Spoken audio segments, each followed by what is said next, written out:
Scruffy. I'm about 50 minutes early. So we can get dinner early tonight, huh? So, wow. A little more meowy tonight, huh? Yeah. So I have your brand new can of meaty pate with real chicken and tuna, kibble, and I have a little extra bonus for you. I got rotisserie chicken skin. Wow, you're not backing away. So I'm going to open the door. I worry you're going to hiss at me. Every time you don't back away, you hiss at me when I open the door. Okay, well, here you go.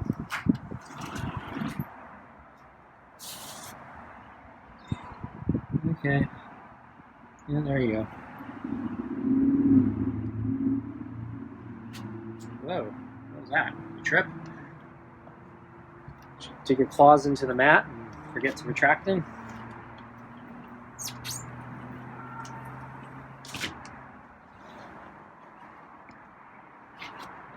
Yeah, I don't think you know your own claws. Okay, so put the food on the table. Let's get the glove. And sit in the chair. And it's all the way in the corner there.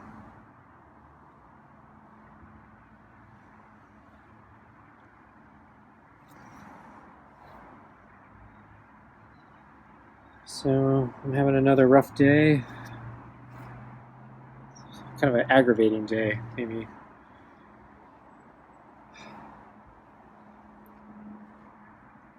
Yeah, aggravating is probably a better description than rough. So I started talking about a settlement my dad received. So basically his retirement planner or fund or whatever it was, that company was inappropriately using something called the 12B1 fees. So if I recall, the 12B-1 fees are for marketing expenses. So generally in this day and age, most do-it-yourself investors, hey, why'd you smack me? What'd you do that for? So I don't know if it wasn't a hard smack. I'm not sure if I thought I felt a claw go into it, but I don't know.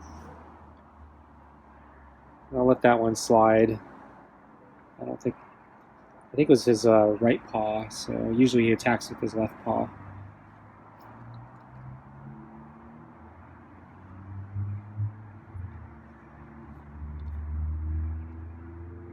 So this side is where I gotta be careful.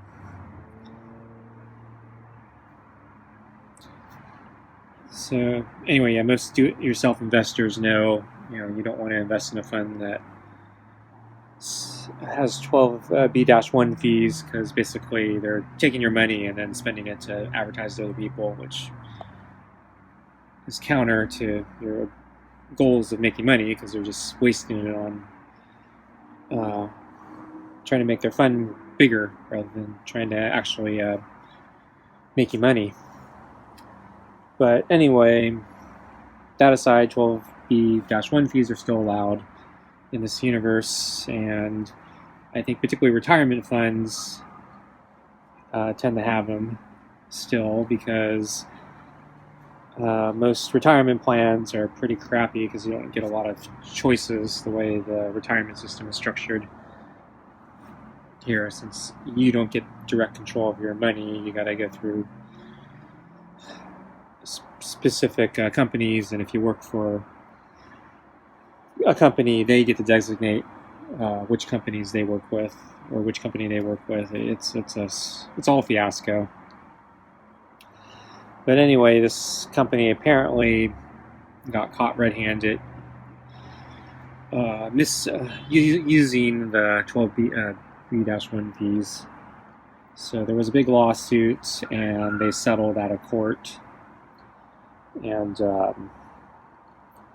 they were supposed, as part of the settlement, they were supposed to reimburse investors a certain amount of money. So this was a couple years ago, I think. So anyway, just a couple days ago, I got a letter in the mail for my dad. And basically, that's his settlement check for his retirement account. But since he's deceased now, I can't do anything with the check, and it actually does trigger some potential tax issues because they're going to report it on his Social Security number, and that means I would have to file a tax return for him, but I already filed his final tax return a while ago because he's not supposed to be having any taxable events at this point. And I've also mentioned my tax guy retired, so I need a new tax person, which I haven't gotten yet, and so this is making my problem even worse. So anyway, I've been doing my research, and I contacted the company, and basically I've been trying to figure out how do I get them to take back the check and then reissue it under my inherited retirement account. So basically the account that my dad used to have gets rolled over into an inherited account, which I have access to.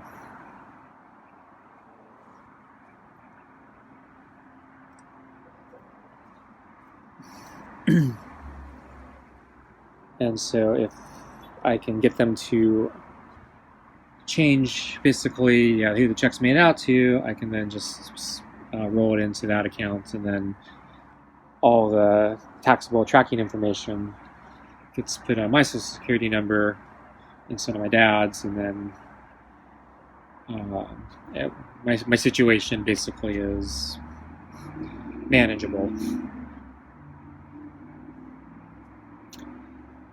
So I called them yesterday and was trying to get a bunch of clarifications, and apparently there's enough corner cases where even the person I was talking to was not completely sure which variation I needed to do, but we worked out a plan of action. But in any case, these all require me to go to a bank or credit union and get either a medallion signature guarantee or something called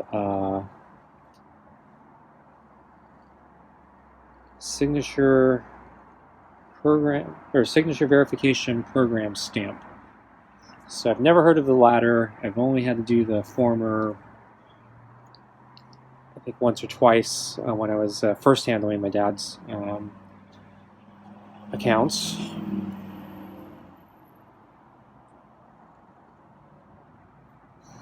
But I knew I could at least, in theory, get a medallion signature guarantee from my credit union. So I went there and so the thing they want me to get a medallion on is something called a letter of instruction. So they don't have a pre-filled out form. I have to basically tell them, hey, my dad died a while ago. I need you to make out a check to my inherited IRA. Yeah, like that, huh? So that's the chin or the neck rub. So I'm trying to do that when he looks up at me and meows, because he seems to like that, I think. This is not scratching me. Yeah? Yeah. So anyway, I had to go to my credit union today to try to get that paperwork. Oh yeah, for the letter of intent. So they don't have a pre-filled out form. You just have to kind of handwrite your own letters telling them exactly what you need them to do, and then get the credit union or bank to do the medallion or signature guarantee thing. So my credit union looks at it and says, well, where's the official form? I'm like, there's no official form. So yeah, there should be a form that has like a box for the medallion. And then you also need a statement showing like what the account's worth. The voided check is not sufficient because of bureaucracy. So I'm sitting there, I'm like, they don't give me any of that. If you want to look at their website, that's all they give you. And so he called around to his managers and other people, seeing if there was anything he could do. And nope. So I'm kind of hosed. So I think Scruffy's ready for food, huh? Ready for food? Yeah, I heated up your chicken skin, so it's probably getting cold now, so I probably should give you your food. Yeah. Okay, let's get your food.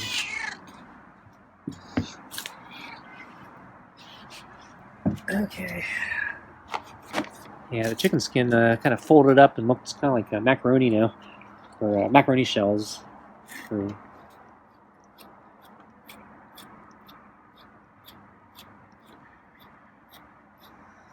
I was looking at that green spot earlier today. It looks a lot worse, so it looks better now.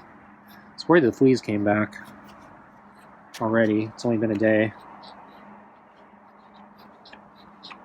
You have too fast of a metabolism, Scruffy. You need that pill to stay in your system longer.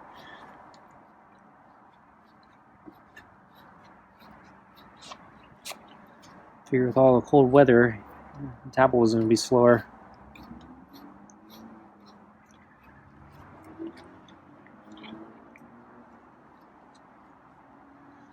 Okay, so yeah, so I came out. It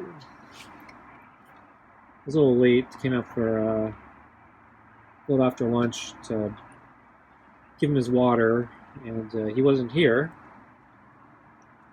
I needed to go to the bank or the credit union, and so I wasn't going to stick around. But as I was going in, I noticed off the edge of the deck, I saw basically the top of a Scruffy walking on the cement. It looked like he was going to jump up on the deck and come over here. So I waited for him, see if he'd come all the way. And to my surprise, yeah, he actually did come up to the table. And yeah, he wasn't completely scared of me. So that was actually pretty good progress. Too bad I didn't actually have anything to do with him because I needed to go. He didn't actually seem that interested in the water. So I was actually surprised that he came up this far. I was, wondering if he wanted me to do something. I didn't know what, but I didn't really have time. I could have tried to pet him, but that didn't go well the other day where I got a glancing touch on him and then he backed off and hissed. I kind of expected the same.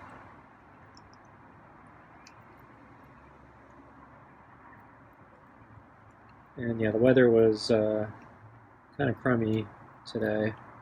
Didn't really rain. But yeah, the sun didn't really come out either. And I think the forecast originally had thunderstorms today, but that kind of disappeared. And it looked like it wasn't going to rain. I actually was going to go for a walk, but I needed to go to the bank credit union, so I said, well, I have to skip that today unless I get back in time. I actually did get back with a little bit of time. I could have gone for a short walk, but then as I was driving home, it actually started raining, so yeah, probably won't go for a walk. So I ended up doing pull-ups not long ago.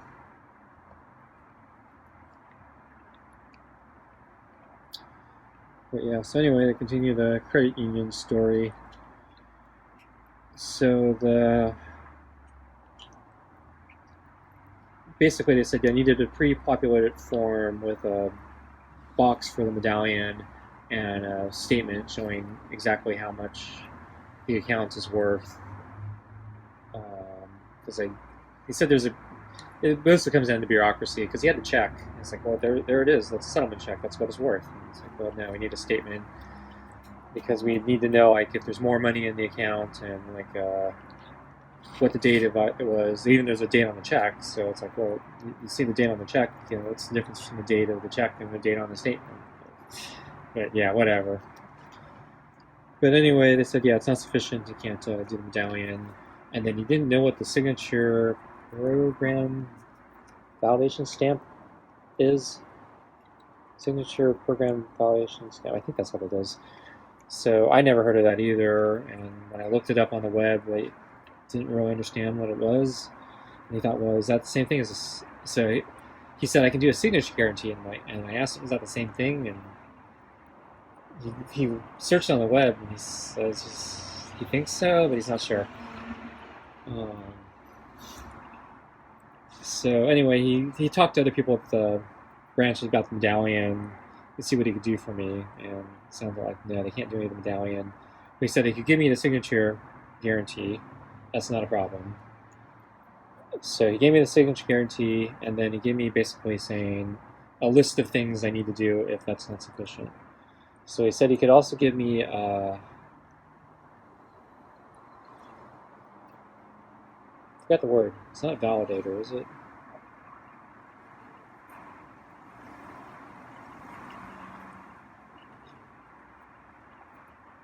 Shoot, I can't remember the word. There's another notary. So give me a notary. But the website and the instructions and the person I talked to on the phone didn't say anything about notaries. So I don't think that's it, but he said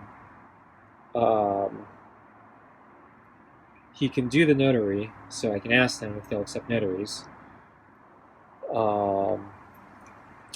If not, I need them to, and I should also ask them, if they'll accept the signature guarantee. If they do, fine. If not, then ask about the notary. If not, then I need to get paperwork from them so they can do the medallion. So I'm not happy.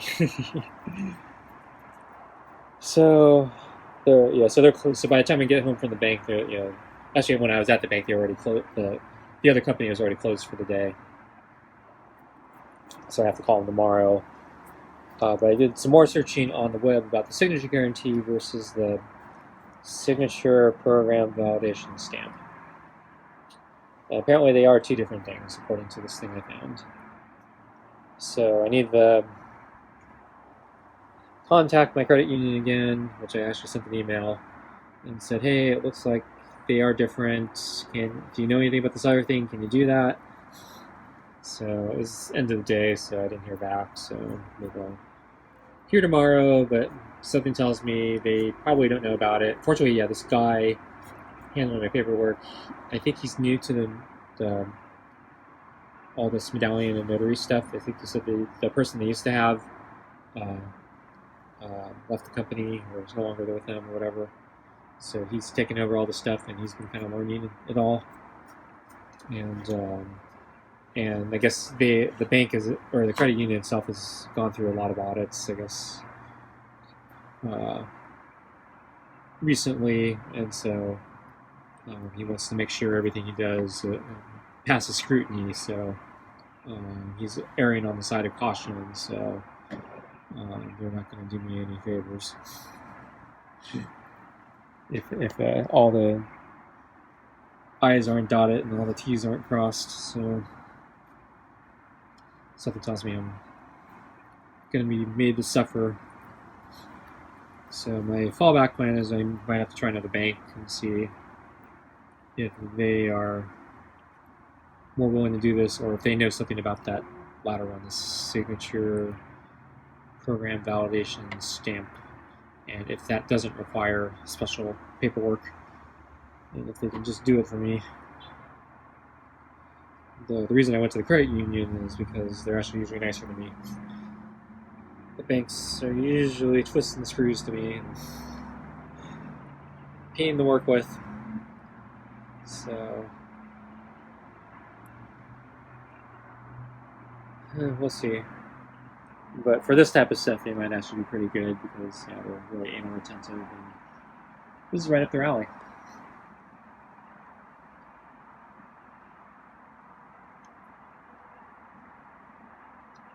But yeah, so anyway, when I was looking at Scruffy earlier today at lunch, yeah, there was a big patch of fur on his left backside that looked heavily groomed, and so I was a little worried the fleas were coming back already. But yeah, it does look better right now, so he might have just been grooming some other itch or irritation. It's gone. Remove the balls. So lick the ball.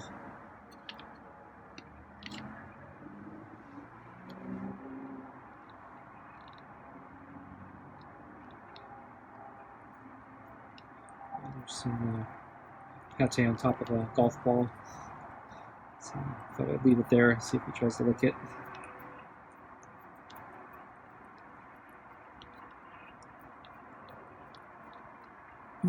So I'm going to have to waste more tomorrow doing this as well.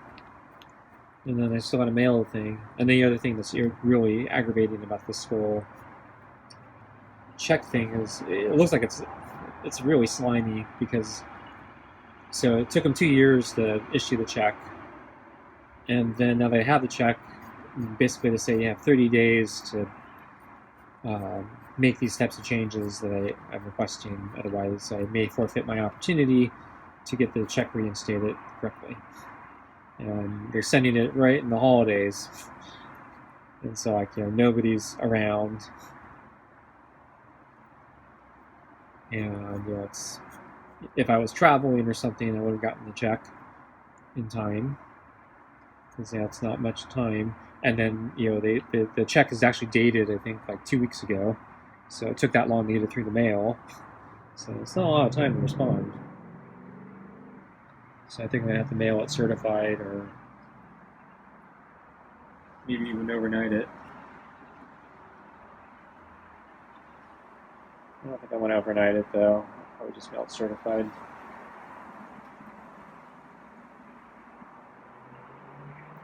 So after I left the bank, or the credit union, I stopped at Staples to buy some mailing supplies because I was out of large envelopes.